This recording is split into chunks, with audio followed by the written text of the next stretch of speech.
Good morning, everyone. I hope you're doing well. So, in this video today, we are going to look at the step-by-step process of opening a business in Kenya. And I know many of you have reached out just trying to confirm, okay, what should I do after this step? What should I do after this step? And that is what has necessitated me to now proceed with this recording. So the first thing when you want to open a business, the first stage is, first of all, we'll come up with a business idea. What kind of business do you want to open, or what kind of business do you want to venture in? And there are several things that you need to determine when you're choosing a business. And first of all is the capital that you have. Second of all is the skill set that you have.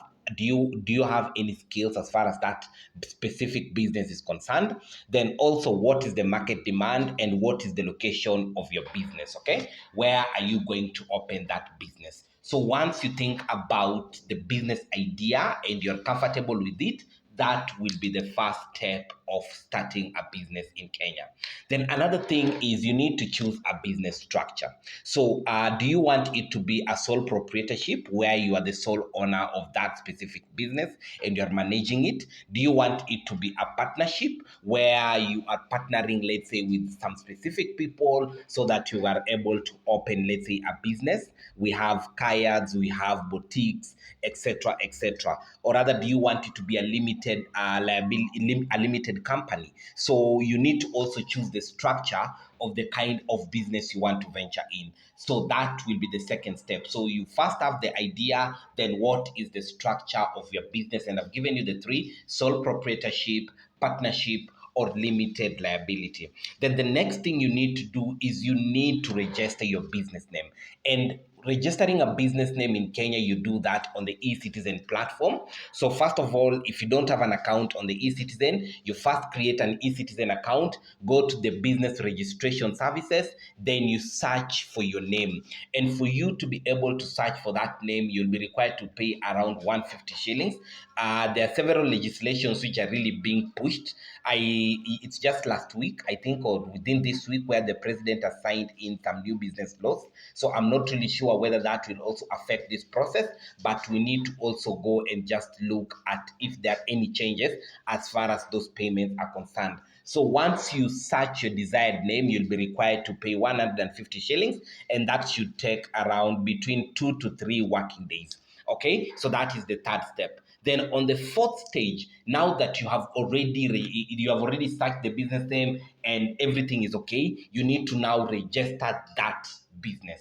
And for you to do that, let's say for a limited company, that will be 10,000. And for any other company, it will be between 950 to 1,000 Kenyan shillings. So again, you will register your business through the eCitizen platform. And I really want to commend the government for putting all these services within one platform. So you can do the search name on eCitizen account. You can also do the registration in the eCitizen account, provided you have the required documents. And those documents are your ID copies, original, or those of your partners, your KRA certificates, or your passports, so that you can proceed and register the business. Okay, then another thing, you need to apply for a KRA pin. Now in other scenarios, people are usually advised that you need to you can just use your personal KRA pin for your business. I don't advise that. What I always advocate for is, if you have a business, kindly open a different or a separate KRA account, because this will also ease when it comes to reconciliation purposes or accountability purposes between the funds that you are receiving as a person and the funds that are being generated in your business. So yes, you can use your KRA pin for that, but what I will advise you to do is apply for your own business KRA pin, so that we have a distinguish between the two. Then the next stage is obtaining the necessary permits. And on these permits, we have a single business permit. And if you are, let's say, in the hotelier industry, you will still have to look for, let's say, what is it called? You'll have to look for a health permit, and also you'll have to look for an EMA permit. Currently, we even have this the music copyright permit that you need to have.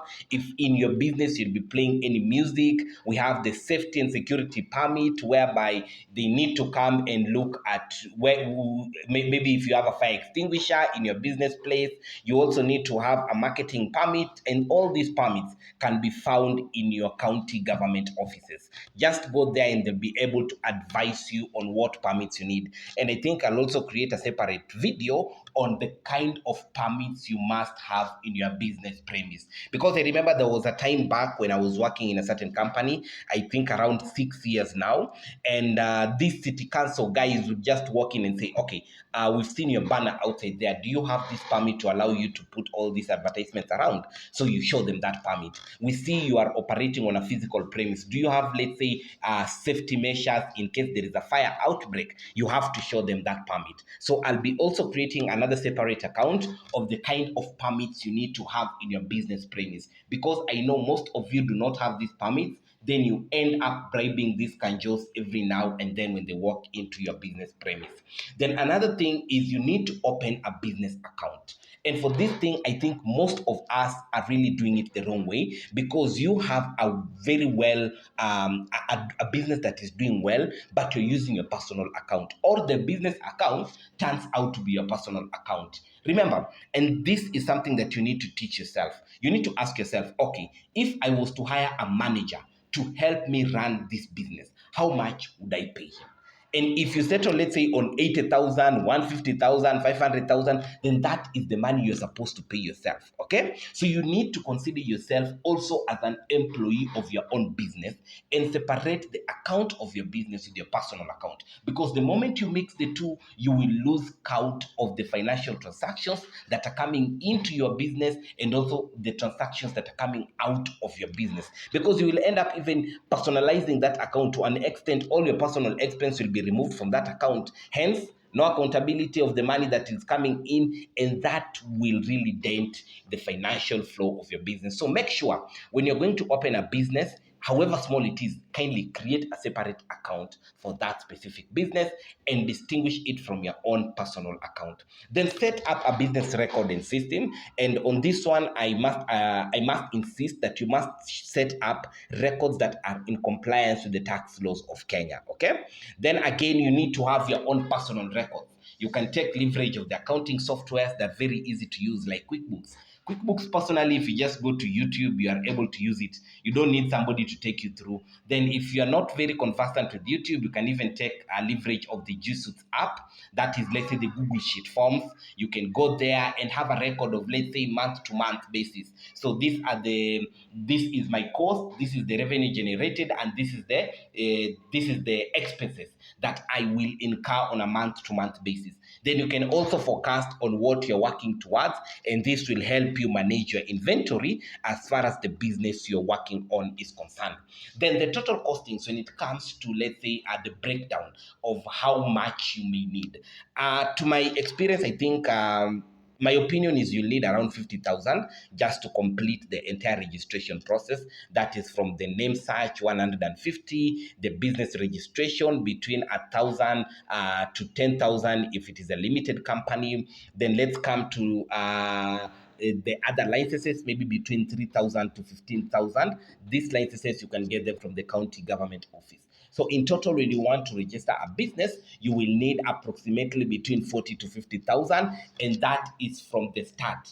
Name search, registration of the business, the permits that you need, etc., etc. So if you need me to maybe focus on other specific topics as far as the steps of registering your business is concerned, kindly be sure to leave me a comment. I will look at it and I will advise accordingly.